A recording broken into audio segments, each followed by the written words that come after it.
You can go on about things. Basketball's a cruel mistress, as me and Marty talk about after most games. If something doesn't go right, over the years that we were together, and it's just like one of those things. You can make a million different changes, but then somebody hits a random shot, and then you're like, oh, okay, move on. So it's really legitimately feeling good about that. What a great lesson for life. You can take joy in the success of others instead of going, oh, why them? Why is it always them? Why not me? Well, it's their time and be happy for it. So one of my favourite sayings, coaching wise, is be aggressive in the pursuit of a shot, but patient in the taking of one. So take great shots, but it's actually ridiculous. Another game I'd quite like to have back is men's Prem's final 2 years ago. That was a pretty good game. That was a good game. We would who would have thought? I think that's one of the most applicable lessons for life out of basketball. Is taking joy in other people's success. Like, we're not going to sit there and you wouldn't be able to not give suggestions. Like, you had to give suggestions, otherwise you'd start, you'll be no effing use. I'm going to get fired. What am I going to do? And you're just like, Coach, you're not going to get fired. I am. And it's right, dude. So definitely that playing for each other. I really like that quote. I always quote it back to Marcus Whiffy, even though I'm sure lots of people have said it before him. But I talk about it in my lectures, actually, just playing for each other. I talk about it with my teams. They love that. All the youngsters love it. All the old players love it. Guys like that, and I think 5 guys locked into defense is a really good indicator that the team's doing the right thing, because that's what you can control the controllables. If a team plays D, they're going to be more likely to obviously do well, but also shows that they're giving that they're sacrificing themselves, energy wise on defense. Oh sweet, we've got 2 hours of them. Good, it's going to be a good game. Well, it was the Marty before Marty, basically. Thanks Tim. So I always enjoyed coming down to Middleton because there'd always be rambunctious people upstairs. What was the pots and pans? There we go. What were the gutter snipes? The gutter snipes. There we go. You got to have that one. Oh dear, that's interesting. Kia ora, Tim Bennetts, currently the head coach of Gators Men's Prems. Hi, Piet Van Hasselt, currently the coach of the UC Men's Prems and UC Men's Under-23s, as well as the tertiary teams, so 3-on-3 and 5-on-5 teams. The Canterbury Knights, assistant coach Canterbury Rams. He's a lot busier than I am. I love that he jumped Rams in there last. Man, I feel so lazy compared to some of you. First basketball experience that you remember? Pete, you want to kick this one off? I guess I'd watched a few games on TV, but my first real experience was playing at Riccarton High School, and I was year 9, and I scored a basket in my first game, and I just threw it straight up, and then it went in, right into the basket like that, and it went in, and I thought that was this is my sport. Granny Smith style? I was going for a lap, and for some reason I went like this, and it went straight through, and we won 105 to 20. Nice. You were doing this straight off. I can't even remember what I was doing. I was just like, oh yeah, it went in, sweet. And that was it for you? Basketball was that? Yeah, definitely. What about you? My first basketball experience, my auntie used to work for DB Breweries. She was a personal assistant there, and back when it was the Rhineck League. Oh yeah. So she used to get a one of those, remember those old school, it was the little plank of wood that slotted into the gaps corporate box at Cowes. Do you remember those? Most people won't remember those, they're crazy. And so she'd get those, she'd get 2 tickets to those for every home game, so she'd alternate which of my brothers she took. So that's how we got into basketball, was Rhineck League, Rams games at Cowes Stadium with my auntie, and then from that point on it was the once a week NBA show on TV3 with Neil Walker. Remember that? Where they had the marquee matchup, which was like a 30-minute cut down version of a game, and that was all the basketball you got. It was before the internet. That's right. So it was once a week, NBA action, Neil Walker, marquee matchup. So good. So so those 2 things combined was my first experience with basketball, and then from that point it became a bit of an obsession for us, collecting the basketball cards and buying the magazines and all that stuff. So the Rhineck League with the plank of wood corporate box with my auntie, that was my first basketball experience. Which is awesome. Ooh. First team you coached, Pete? First team I coached, right. Would have been when I was a senior at Riccarton, coaching a U9-10 team. And yeah, we had a lot of heart and didn't have a lot of skill, but it was really fun. I really enjoyed it, and always thought I would want to be involved in basketball. And yeah, I started out refereeing a little bit and then went back to coaching later on. Nice. Yeah, I think mine must be about fifth form, coaching a high school Form 1 and 2 team at Middleton. Oh yeah, probably. And then I think the first rep team I coached, I was in sixth form at Middleton, so year 12 for you, new guys. I was coaching a Canterbury, it might have been a Canterbury Stand 3 and 4 team back then, or Canterbury under 13 kind of an age group team. Yeah, helped out with that pretty early on. So yeah, into it pretty quick, which was good. That's what Middleton do well. Yeah. Is the guys kind of even start just helping back or giving back. So we've made it compulsory now. So the guys have made it compulsory at Middleton, so they have to coach the junior team. Like every member of the senior boys team has to either ref or coach or full control as part of their service pack. But Pete, you skated over your referee career pretty quickly. Yeah. You were a good referee. I was skating because it was I would have been about 5 years, and I did it when I was a senior at high school. I was over at Pioneer Basketball Club with Paula Wilkinson, and that was really fun. Used to go over Friday afternoons for $2 games. It wasn't about the money, but that was really fun, and it was a really good chance to get involved in basketball straight away.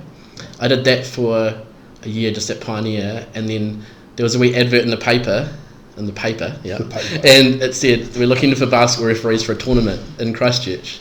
And I turned up, and Ian Graham was there, and he said, I'll put you on this game, and it was a 9 o'clock game. And then he gave me a list of 30 things to work on, and I probably remember like 5 of them. Like, it was just nuts. Like, it was great though, and I just felt like it was so good because I hadn't been given a lot of feedback on those at that higher level. It was a high school game. I think it was U9-10 or something, but it was just a great tournament. I did like 10 games, and then ended up going straight into club ball that year, and got a chance to work with a lot of really good senior referees in Canterbury, and did WNBL my first year, so that was pretty lucky. He was a good referee. Like, and I don't know if he remembers this, but when he was first starting out, he was doing Friday night games in high school, and we used to call him Doogie Howser referee. Like, was that TV show Doogie Howser MD? Because Pete's always looked young, by the way. He's always looked younger than he is, and man, when he was first refereeing, he looked like a little kid.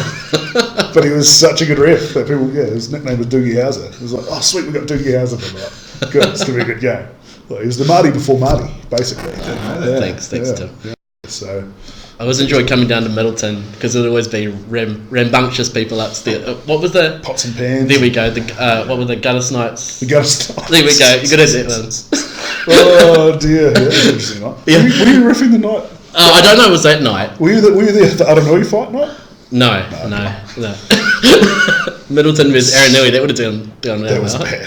That was a bad night. But yeah. Might be back to that. Those are stories I love to chuck in here. Yeah. Back in the late 90s, that was that was a happening the place. riot police turned up that night. Oh really? Oh wow. It was crazy. Me and Caleb Harrison were very young at the time. Yeah. So we ended up finding ourselves hidden in the ball store. Downstairs, yeah. Brandishing javelins, just in case somebody came in. It was, And then once everyone cleared out, you came out and said, let's do this. We were tough afterwards. It was pretty good. Yeah, Dave Harrison got cracked right in the face as a coach. The coach got smacked in the head by somebody. And it was crazy. It was absolutely crazy. It was late 90s. Must have been about 97, 98. Jeez. It got very messy. Might have been before that. Might have been 96 actually. Yeah, because my brother was still playing. So about then. Yeah, the very early years of the Middleton basketball program. Yeah. Probably that first 10 years was Middleton, I don't know, a bit of a rivalry. Probably started that night when the riot police they turned up a good 45 minutes after anything happened, but on the wrong street as well, because I was walking home and all of a sudden there's all these police walking side by side down the street, clearing the street. It was like, it's half an hour ago on that road over there. Sorry, guys. Yeah, it was pretty crazy. There you go. Yeah. don't see that anymore. No suspensions, of course, from that back in those days. Oh, perfect. No camera, no video footage. So it's all good. No, Used just to be people being sarcastic now. Yeah. Bit different. Yeah. There you go. All that from, what's your first basketball experience? Yeah. That's good. Yeah. The first bit was good. Yeah. What do you admire in teams? What do you admire in a well-coached team? There you go. Definitely culture. I think that's really important, and everyone on the same page, everyone caring about one another. More than basketball, it's about everything else in your life. I think that's really important, and I think giving players a chance to be themselves as well, not just being dictated to, and them a chance to lead each other as well as themselves. Yeah, I wanted to answer that first because I knew you were going to say culture, and that was going to be the answer too. Yeah. You can tell a team that plays the right way, acts the right way, celebrates the right things. Yeah. I mean, that's and it's the culture side of thing that you respect in other teams, because you don't have to be a good team from a basketball standpoint. But if you play the right way and you do things the right way, it's still respectable, it's still an enjoyable game, and you know that you're making inroads into those guys' lives and teach them good things that are going to be applicable off the court. You can be an awesome team, act like a bunch of clowns, and I'm never going to respect that. You'll be good and you'll beat us, that's fine, but like, what are we here for? Agreed. Basketball is very much just a vehicle for making people's lives better and making people better people. That's how I feel about it. So I 100% agree with you, Pete. Culture is the most important thing, and the thing that you can see it, you can sniff it a mile away, and it's usually you pick it back, and there's always time where a coach is trying to change culture. You can take a pretty quick look at what the coach is celebrating or the coach is giving positive feedback to, and recognise whether or not they're doing a good job of teaching good culture, which can be taught. It can be a battle. Like I see it, but there's always a period of time where you're trying to change it. But you can take a look at the guy leading the show and go yes or no whether or not that's going to be a positive outcome on the change of culture stuff. I think playing the right way, I know that's such a subjective thing to say, but you just look at some teams and go, man, I love the way they play. Like, they move the ball, they play for each other, they have each other's back, they play with a bit of unity and integrity, and it's good to watch. In modern basketball, I love seeing guys move the basketball. And letting 5 guys touch the ball and have an opportunity to succeed at what they're good at. I think is really good to see. Teams aren't afraid to pull the trigger and shoot the ball and do that sort of stuff, playing without fear but with good knowledge. And I think that's important. One of my pet peeves is guys who don't shoot the ball well just jacking it, right? I mean, that's of course. but you want them to do what they do well. One of my favourite sayings, coaching wise, is be aggressive in the pursuit of a shot, but patient in the taking of one. Take great shots, and when a team is well coached in that, they're not afraid to shoot it, but they'll take good ones. I think that's always a good indicator that they're a well coached team. There's some guys that you just go, hey, look, pull the trigger, man. Like, you're different, you're special, that's fine, and the rest of the team's going to buy into that. But that's culture too. Like, when the team figure out someone's having a good night, or if someone understands they've got trust in that player to get going, or whatever, totally feeds into that. Like Steph's got the green light to take some bad shots. But who would know what his percentage would be if he took good shots? Like, it'd be unbelievable. But he's allowed to because he can hit those things. Whereas Andrew Bogut's probably not going to take those shots. But playing for each other, knowing your role, it's all part of a team that's got a great culture. Definitely that playing for each other. I really like that quote. I always quote it back to Marcus Whiffy, even though I'm sure lots of people have said it before him. But I talk about it in my lectures, actually, just playing for each other. I talk about it with my teams. They love that. All the youngsters love it. All the old players love it.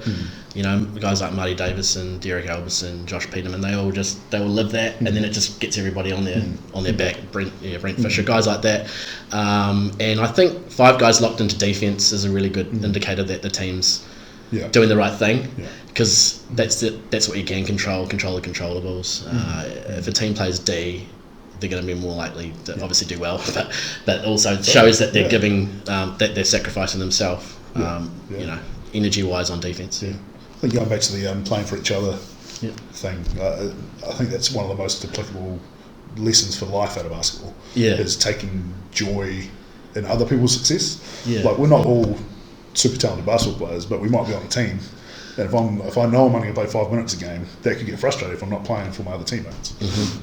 But being able to take joy in the success of my teammate who is playing 35 minutes a game and killing it, and legitimately feeling good about that, what a great lesson for life. You know? You can take joy in the success of others instead of going, oh, why them? Why is it always them? You know, why not me? Well, it's their time, and be happy for them. And I think that's an awesome lesson for life that people can learn from basketball. And also a really great thing for a team to buy into, because it makes them a better team. So, it's a big one of culture as well. Agree. Awesome. Is there a game that you would recoach or redo if you had the opportunity to? Yep. Well, I have mine right off the top of my head. Yeah, totally. I know everybody says I wouldn't redo it, but I'm not sure if that's true. Like, I'll take the loss. Yeah, we lost, but quarterfinals nationals 2015. Yeah, we were down 16 after about 3 minutes. We did some pretty wholesale changes. We were then up. What were we up? 12 or 4 minutes to go in the fourth quarter, and lost by 3. I would definitely do that game again. Definitely, if 6 guys fell out. We had, it was just a crazy game. What a great game! Like, looking at it objectively, you go, whoa. Westlake whooped us early. We whooped them back. Then they came out, and Matt Freeman did his thing at the end and got the win. Like, objectively, as watching, go, wow, great game. But for me, I'm like, give me that one back. Like, we'll do something different, we'll change different. I mean, for me, like, you guys know I don't play a lot of zone, right? We came out in man and just got torched. Right. So we went 2-3 zone, which we don't do. And stayed in 2-3 zone for a long time. And picked ourselves up and then got back into it, and then probably stayed too long. There's all sorts of things that would change. Would I have pressed as much as I did? Maybe not, because guys got tired and got in foul trouble. There's lots of things I'd try differently. It might not change the outcome, but there was a lot of things in that game, particularly when we went to something that I'd almost never do. And that got us back into the game. That you're like, could we have got back into the game if we hadn't gone that way? Like, in hindsight, especially. But at the time. At the time, I didn't second guess any of my decisions. Agree. I'd take it at any time. But it's the foul outs. There's always that. We were called for 10 rebounding fouls in that game. 10. In the tournament, we'd been called for 2 the entire tournament. And then in the quarterfinal against Westlake, a reasonable sized team, we got called for 10 rebounding fouls. And they were on guys like Dan O'Brien, who's all 5'8". Just like, dude. And not all offensive end, like, there was 55 of them were defensive end, 5 of them offensive end of the floor, and just like, dude, do you tell the guys to back off and try and crash through glass? Or which is something I've never done. You always go, hey, I'll take 3 or 4 rebounding fouls in a game, that's fine, but 10? It's starting to get a little bit crazy. So there's all sorts of things from that game. I'll take that back. You don't get to play quarterfinals and nationals very often, especially with a team that I feel like we were as good as anybody there that year. Westlake went on to play in the final, and I think the top 4 teams of that tournament were all very close. But I'll take that one back.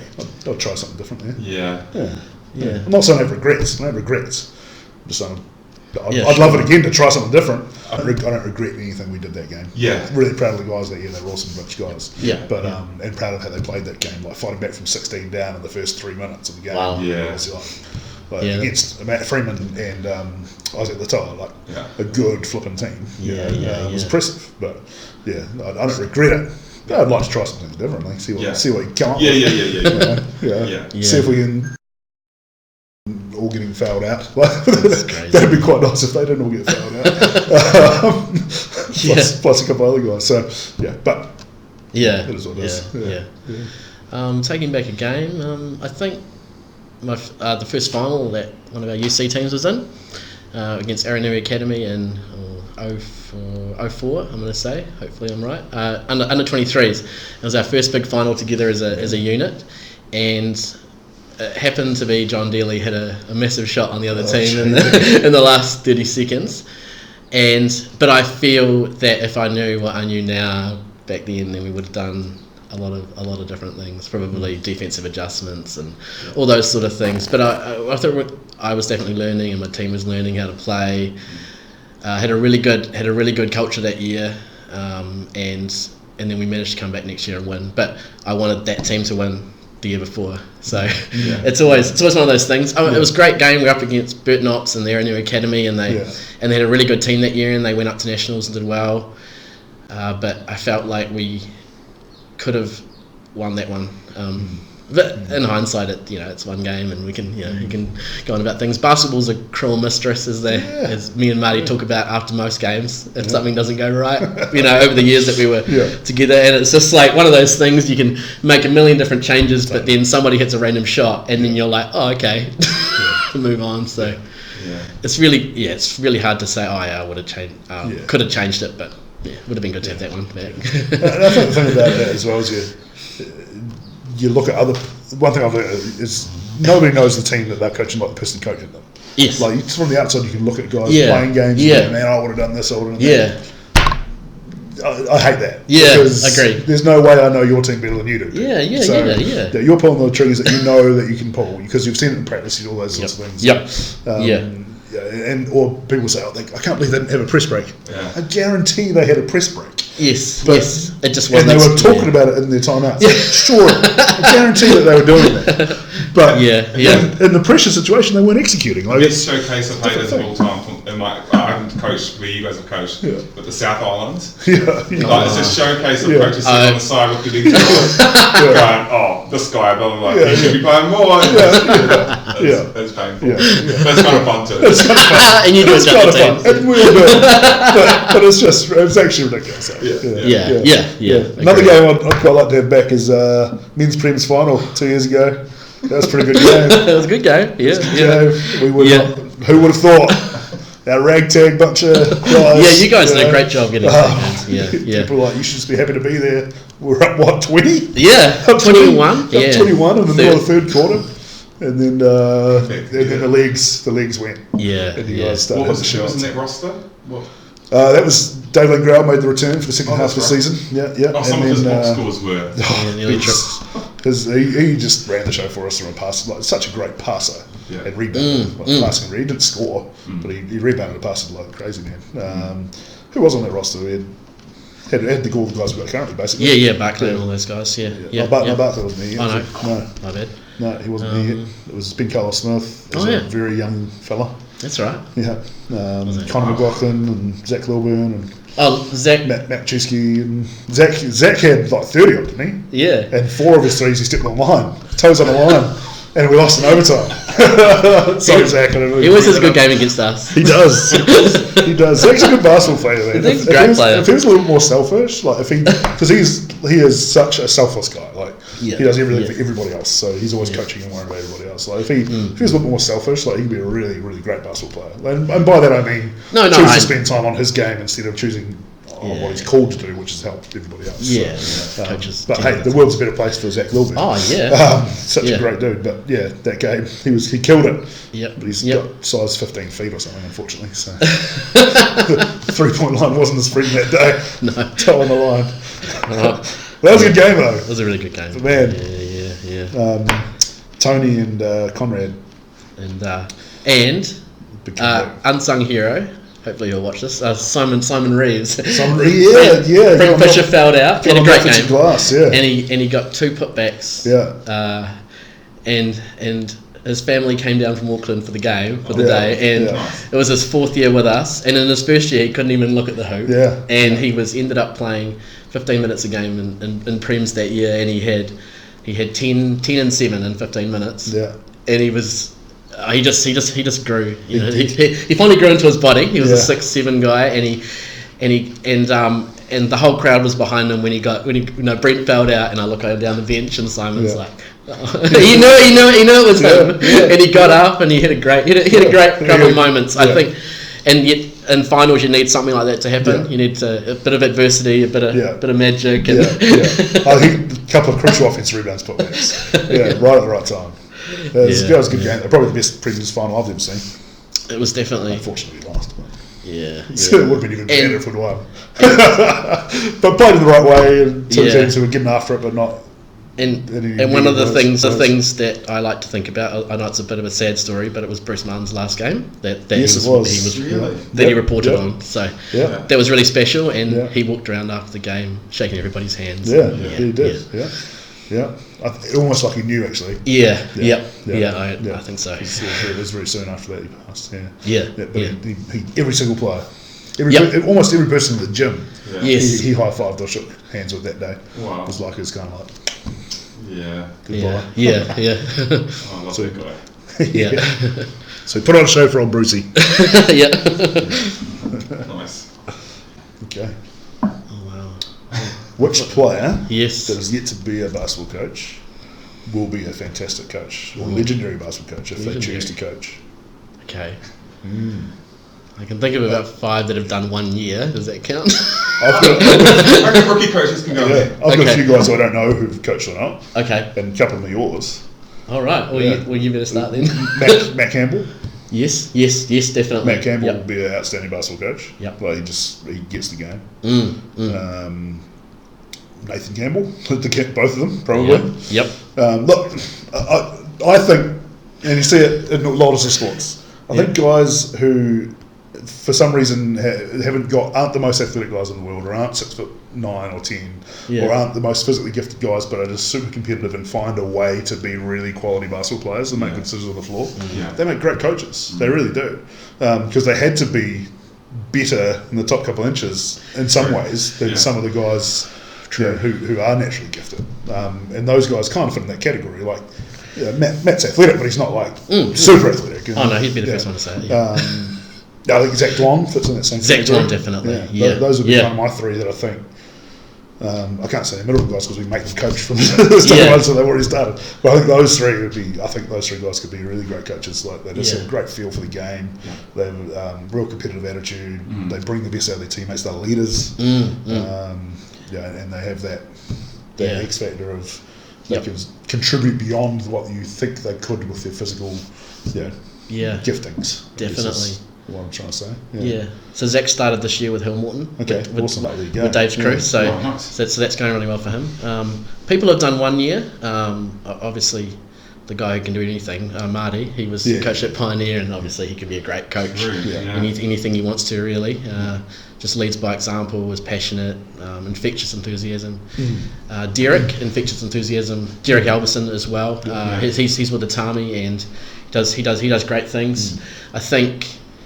He's motivated too with what he does for work as a PT. Oh yeah, definitely. He'd be a good motivator. Funny story about him. He was out. Marty couldn't make the last Hoop Nation trip with the Knights, and it was his first time he was captain of a team, and that that kind of shocked me. He must have been playing with some pretty good players, but and he did a really good, obviously great job, but. I think he's still in the player mode, and I think that's great that he can turn into a great coach. Somewhere down the line there. Nice. And then those ones are the ones that stand out straight away. Nice. The captain things, you do captains? You make a big deal of captains? That was I don't make a big thing of it, especially in the last 5 years. I kind of haven't made a big thing, but there was a couple of senior guys, and it was kind of a push to say, okay, we haven't got some of our senior guys here, so we need to go step up. So him and Nick stepped up for those trip. But I think leadership. I think you need. I don't think it's right to just have one person. In my opinion, I think everyone needs to be a leader, and the more you have, the more it's easier to drag along 2 other guys with them. Totally agree. Yeah. I find it hard every week because I don't name a captain. Other than the fact that I have to on the score sheet. In basketball, I feel like you let leaders lead, and you like you say, you the seniors. There's an expectation that they're going to lead, and then there's always a guy, regardless of age, who's a leader. And just you kind of feed into that and put some people around them and give them an opportunity for their voice to be heard. But I've always thought basketball doesn't lend itself very well to the traditional captain sort of thing. Like rugby, Totally does. Like, it's very important. Yeah. And I think in New Zealand we have that culture where, because rugby is it's king, or has been till now. That spills over to other sports. But I know each coach is different with that, but I've never been big on captains for basketball. It's leaders lead, and you've got a group of guys who sing leadership group. And would you say you empower certain players by allowing them to speak more timeouts and half times and things like that? Absolutely. Yeah. Is that open for them, or is there certain people that? A little bit. Sometimes you go, anybody got anything? And that's always an interesting one to see who is a leader. And then sometimes I'll also say, hey, so-and-so, you got anything? So-and-so, you got anything? Like, kind of pick out the guys you want to hear from. And that empowers them and gives them. I generally place. Well, I have. It depends. I used to place a lot of responsibility on my point guard's shoulders in terms of communicating on the floor. But that's not necessarily true of everybody. Everybody's got different personalities, so it's not necessarily the best way of doing it. But now it's more let's go. Hey, if you're not going to lead, nobody else. So it's you. Let's go. Whoever it is. So Definitely, I think having a combined group is really important, because then everyone feels like they're a part of the team. It'd be very easy to just sit back and go, oh well, he's the captain. But on great teams, everyone contributes. One of our great guys, who might not be a vocal leader, Paul Stevenson, he's the first guy to stand up on the bench when he's not playing. He's the first one to stand on the bench, and he did that 3 years ago. And now suddenly everybody does that because he put himself out there. Awesome. I'm going to be the guy that claps that. And I think at high school it's more easier because everyone's kind of more. I don't know, everyone's that little bit younger, but to get that with the top teams, obviously with the Rams, we didn't have a captain this year, and the group decided there was a group decision that everyone was going to be a leader in a certain way, and then obviously during the game you get the experienced guys who would talk a bit more, and then you have just great bunch of guys. So it was relatively straightforward. They're Australian team and the world champs this year. Like their timeouts were so fascinating to watch. You had so many leaders in that group. It was hard to manage, but at the same time it worked because you've got Andrew Bogart still is the boss. You can tell that he's still the boss. Here we go. Joe Ingles, all those guys are all vocal and all leaders, but when Bogey spoke, everybody shut up. But I agree. That's what a group of leadership they had there. They're the ones that have to solve the problem. It's the coach doesn't have all the answers, and they're the ones out there. So you can provide some stuff, but if they can't come up with something, you have to. But I think really good teams, those guys will know what's happening and they can get it done. And at any level, don't just because you're coaching a junior team, like they have good ideas too. They're obviously more creative sometimes than some of the older guys. So Do you have any superstitions? Do I have any superstitions? Sometimes if I win a game, I like to use the same whiteboard pen the next game. Nice. But aside from that, probably, probably not much else. How about you, Tim? I honestly can't think of any. But speaking of whiteboard pens, I always make sure I have at least 3 in my pocket. Maybe that's a superstition. Maybe that counts. Is that the worst when you have to show your team something and you're trying to find a rubble marker? Or it's you get angry and you give it that one. That's gone. Or just when they die and they get a bit crusty. I'm big on you definitely have to have multiple whiteboard pens in your pocket. But I'm not sure that's superstition. I'm not sure. I think the longer I've coached, not like that. I'm a rookie compared to some guys out there, but the more and more, the less nervous you get, the less, the less superstition you get. You're kind of like, look, we've done the work or we haven't done the work, and we're going to play basketball and make it a positive experience, and away we go. And you can become a vet. I think for me, coaching college basketball put it in perspective. Right. Because when you lost a few games in a row, you were legitimately having the conversation on the bus on the way home. What are we going to do when we get fired? Right. So that was a legit conversation. And you just don't have that sort of pressure, and nor should you. It's basketball. Exactly. It's basketball. And we never did get fired because you're always like, man, we'll turn around. We're going to be okay. But literally, my head coach he would obsess about it on the way home from trips. And James Lisson will remember this, but he'd talk about what am I going to do? I'm 57 years old, and I'm not going to get another job. Nobody's going to hire me. And it would go on for hours. And there was one career path that would always end it and he'd be okay with, but you had to let it go for like an hour and a half before you got there, so that it would actually have the desired effect of shutting down the conversation.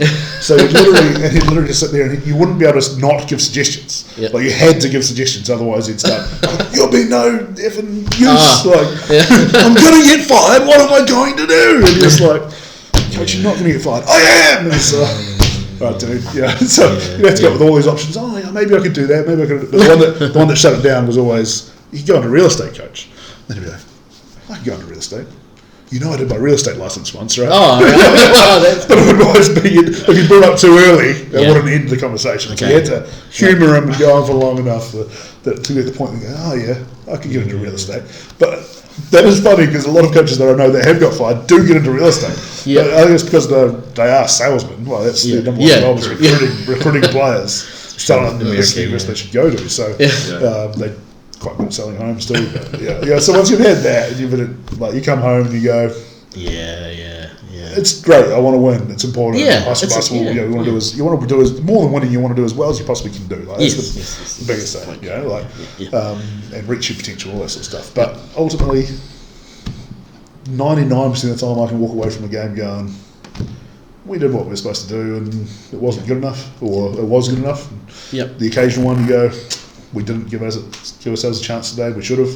Disappointed about that, but you're also going to go home to your family and life goes on. How do you find Greens games now, Pete? Since you've been at that level, like you've been and done it so many times. Do you still find yourself getting?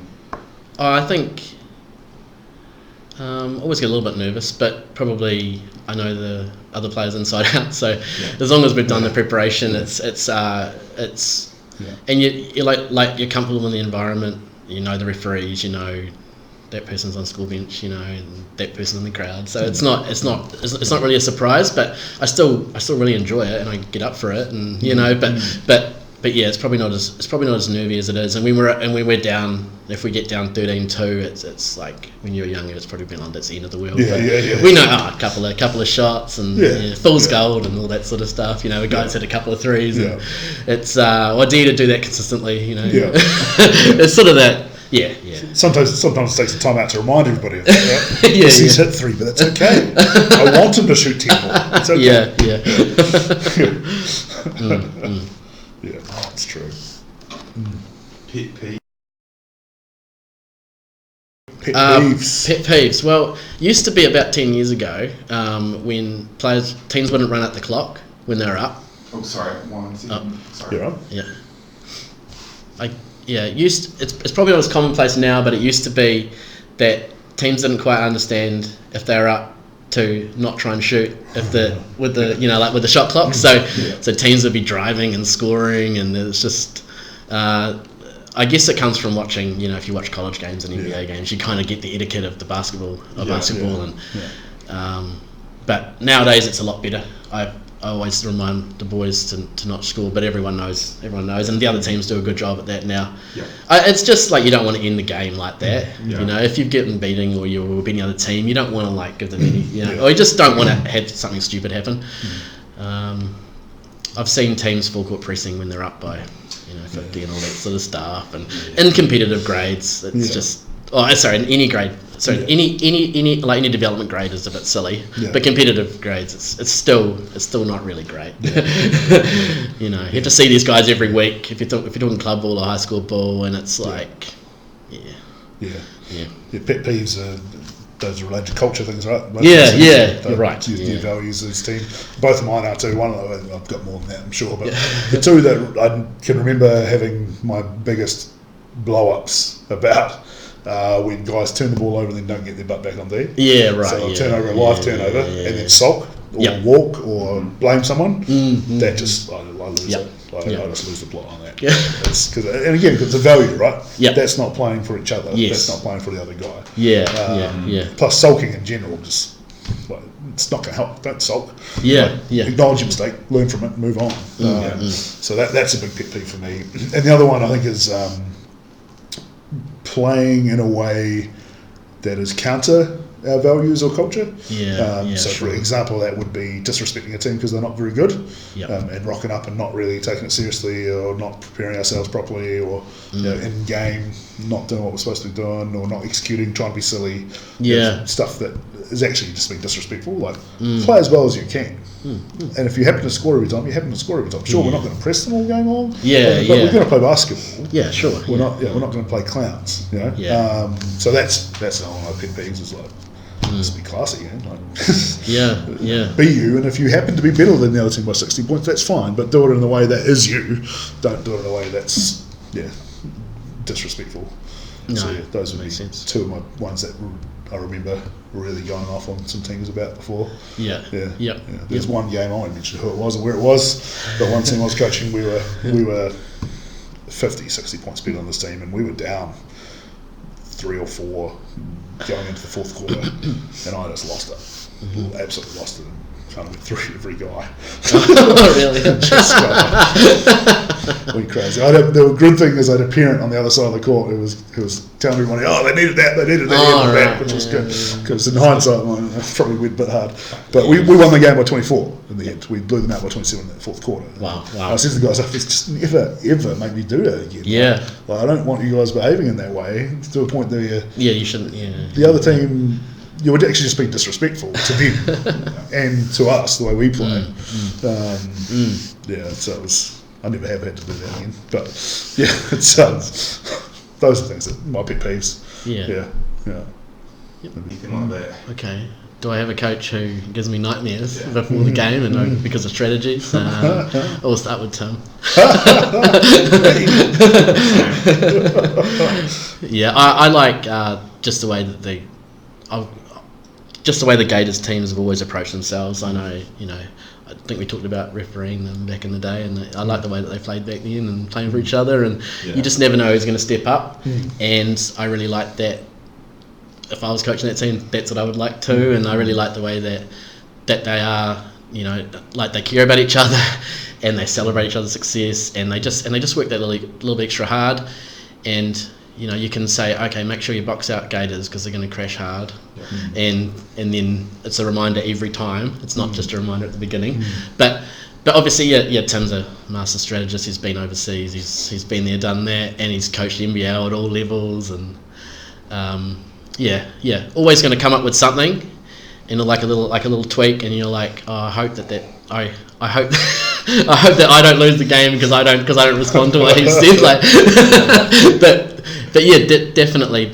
Anytime, Tim's my guy right now. He's one of the coaches where you have to pay more attention to what he's doing strategy-wise, because you don't want it to catch you and then to reflect on Bennetts ran that far. You have to be good. It's not one of those coaches, you know what he's going to run, you know what to expect. Definitely. Give me far too much credit, fellas. Far too much credit. Take it, right? I'll take it once. I think it's very nice. I'd have a few, actually. I think every coach does in some ways, because you've got something to expect from all of them. Pete, is going to be the most prepared coach you're going to play all season, and men's Springs by miles. Like, they know what you're going to run. They know, how they're going to plan on how to guard you. That Pete's team's ready. So that's always a little bit scary, because I don't mean this disrespectfully, but most of the teams we go against, I know we're going to get some cheap buckets against because they haven't necessarily seen us play, or we'll get a couple of easy buckets. The other team that fits is the same category, men's Prems, is Fraser Costley's Pioneer team. Yeah, definitely. I always know that's going to be a tough one, just because again they've done their research. Right? They've got a plan. I think defensively they make great adjustments mid-season. Like second time you play them, you don't catch them on what you caught them the first time on. Right. And they rebound. Like they rebound for a bunch of short guys. That team. Nick Irwood and Dan Mulder and all those guys just rebound like crazy. And I think Fraser brings a bit of that. So you guys would be the guys in men's Prems ball for sure. We go against them. Back in high school, it was Joe's Burnside team. You knew it was going to be 40 minutes of full court pressure, run and jump. Like, you had to work. You had to work. you're going to catch them on a couple of back doors, a couple of things like that, but you also are going to turn the ball over more than twice than normally do. And that's So I think there's every coach does something that you kind of go, we've got to look out for this one. But for men's prems, it'll be Pete and Fraser. You just go. I actually have to work today. Because a lot of and the other teams, not that they're poorly coached, they're just coached a different way that we can let the guys go and play basketball. And even stylistically, teams do more comfortable against certain. Totally, that's where I'm coming from. Whereas you just don't quite know what Fraser or Pete are going to throw at you and how you're going to have to adjust to it. And Pioneer definitely had the better of us in that semi-final. We had nothing for them. And this year we couldn't score the ball. A couple of tweaks we made, and they just closed up straight away, and so did a great job there. So it's those guys are always better. Club ball's great. Like every coach in the club ball is a great guy. I'm really enjoying it at the moment. Last 3 years have been really fun, I think. Me too. Everybody's kind of really getting on well, and just in it for the right reasons, I think. The main thing. So it's really cool actually seeing that all going on. I agree, and it's been interesting because I've coached the Knights guys, and there's like 2 or 3 on each team. So they know all the offenses. So my guys might not have been a part of the Knights, but now they turn up and they go, hang on, why do they know all of our offences? And I'm like, sorry about that, guys, but we're just gonna have to work extra hard. So that's been a really good challenge too. Guys like Atami, they're going to prepare because 2 or 3 of them are on that team, and they always give us a good battle. And you got smart guys like Allard, and they play hard always. Of course. I think Prems is in a really good spot right now. Nice. How many teams in Prems at the moment? 8. There's 8. Yeah, 8. Yeah.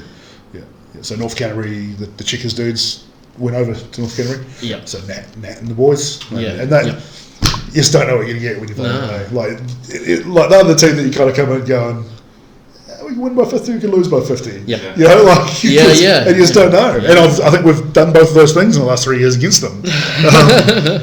Sometimes they are just unbelievable. Nat winds the clock back, and I was telling a young kid earlier this year that Nat Connell averaged 30 points a game for the Waikato Pistons in the NBL one year. And they're like, that dude, really? I'm like, seriously, like that guy was legitimately a great basketball player. Still is.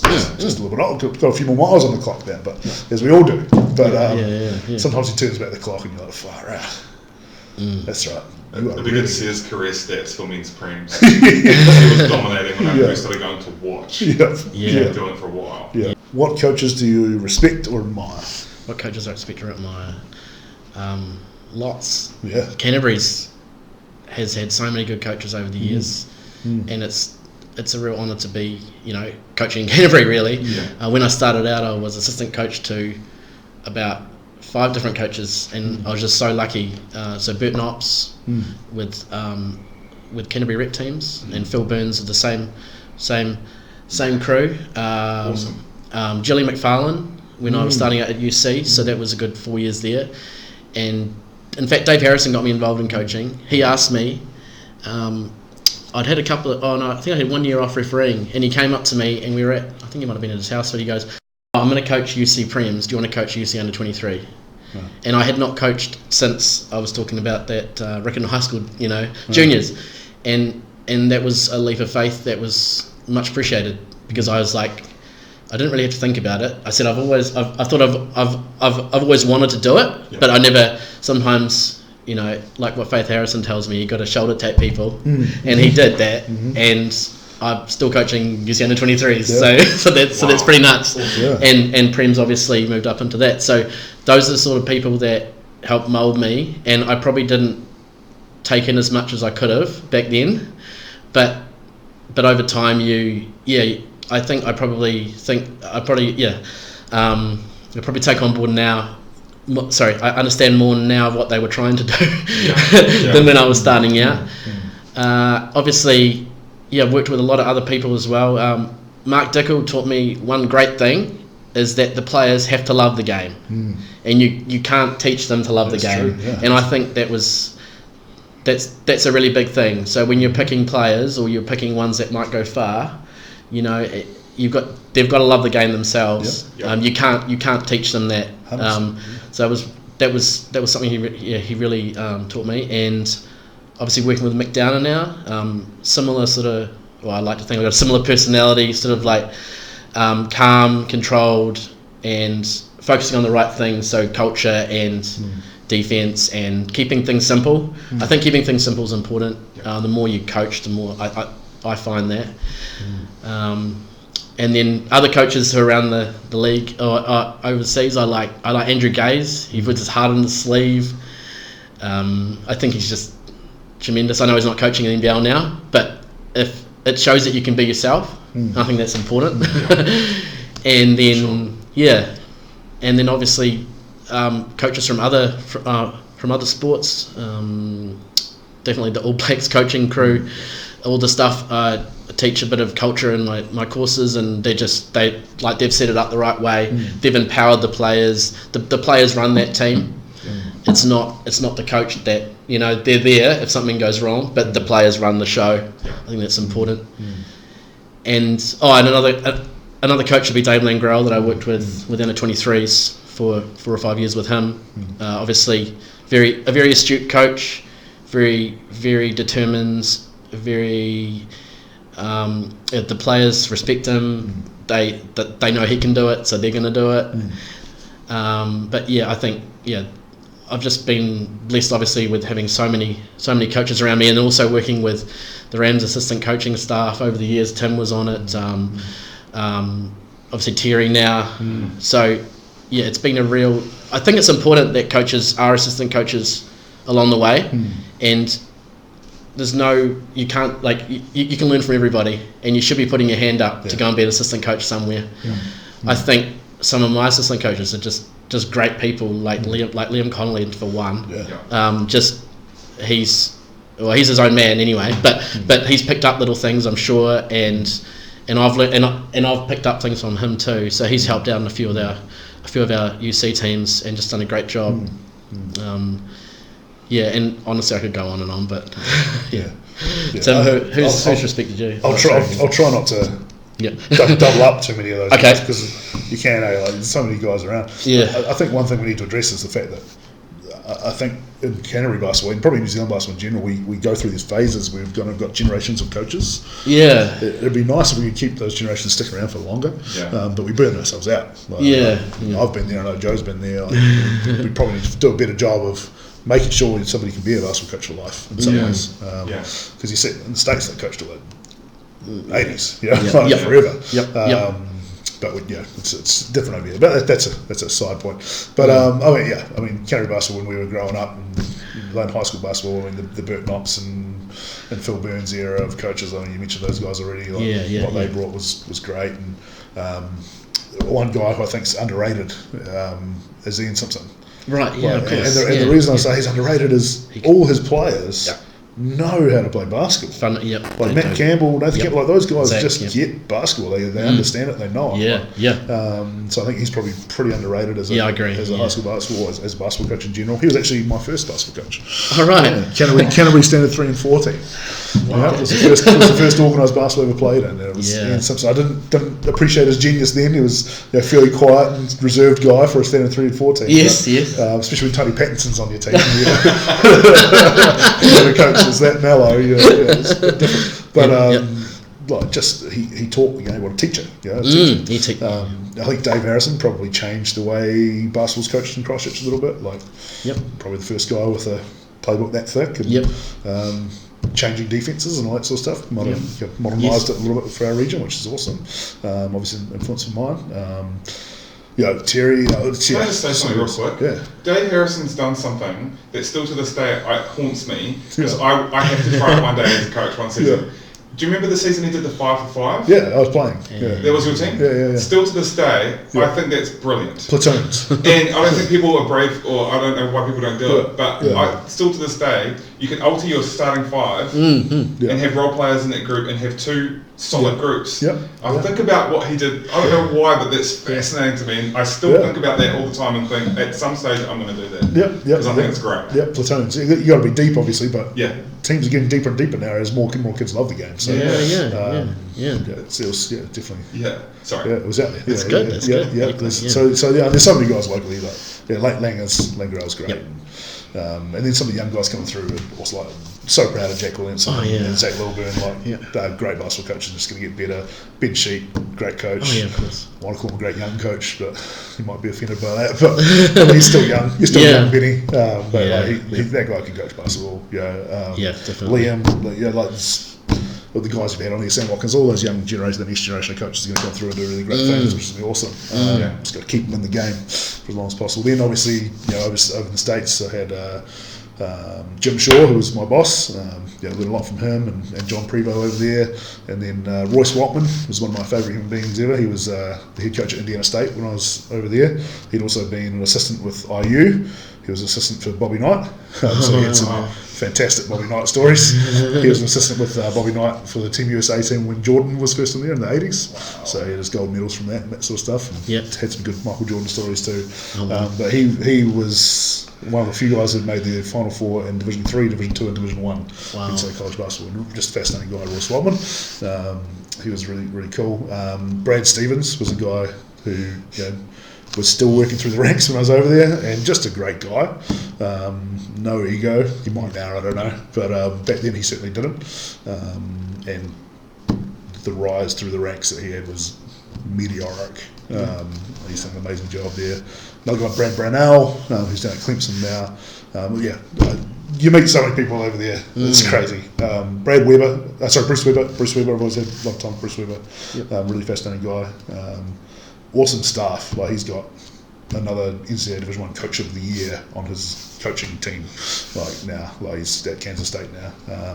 It's great. And being able to run a staff is something really interesting as well. I think, like you say, Joe, it's sometimes with an assistant it's hard to get them to give you full value. But I think being able to run a team of coaches is a really important skill, and one that we need to do better in New Zealand. Because it's a great learning experience, but also such a huge bonus for you. But I think we are blessed with how many legitimately good people we have involved in New Zealand basketball. Pete McAllister, worked with him with the Rams as well. Just good guys, So there's a lot of guys I admire out there, and they've all got something different to offer and different things. But it's it's good. It's cool when you think about how many people you've met or worked with or against over the years. It's a good, cool little fraternity, the old coaching community. Definitely. And we all like to hate on each other and on others, but there's a lot of love there as well. So that's good. It's too long, I think. Too wordy. I bet you were both thinking 15 minutes. No, I knew it would drag on. I know. Do you know what I would really like to do is actually do the round table thing. Yeah. Because if we open that up, Fraser and yourself out there. Could you imagine some of the stories? I was just thinking some of the stories. I was thinking of your teams, like the Kaipoid backcourt of Travis Dixon and Joel Hart. Like that deserves a mention, Or even those sorts of questions. Who's the best backcourt in high school basketball in history? Jeremy Kitchen and Jared Bowden, or Joel Hart and Travis Dixon, or some of those box scores were horrific. They were like, Joel put up like 32 shots, and Travis put up like 30 shots. Everyone else got like 20 shots. Nat Connell and Tom Drum, or Dick Phillips and who was AJ? Was AJ there? No. Oh, he was there in that Rangers team, AJ. Yeah, who was Mark McLaughlin and AJ? Yeah. Shit. Who wasn't that boys' high team? When Dick Phillips went across. They won nationals. Oh. I'm not sure. In like 96 or 95 or something like that, wasn't it? No, can't remember.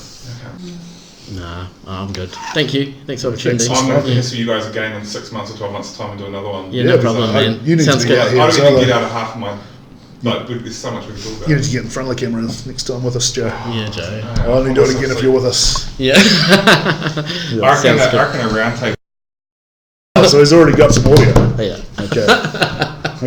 I'll be the, See how it you know, is. the video, it'll be all dark. There's no light video to it. It'll be like leaked. Through College Park. Yeah. Don't know how it got out. Not the end of the world if you don't. I can chuck in a sweet graphic that goes like this. Yeah. That's all I've got in my repertoire. Superstitions, not sure. Is he even as a player? You didn't have like Yeah. There was a period where I had my thumb straight for a long time. Yeah. And didn't need to. Oh, really? Well, I did Okay, initially. I okay. played really well, so I just kept doing it. Yeah. Plus, it kind of made me look like Jason Williams. Like,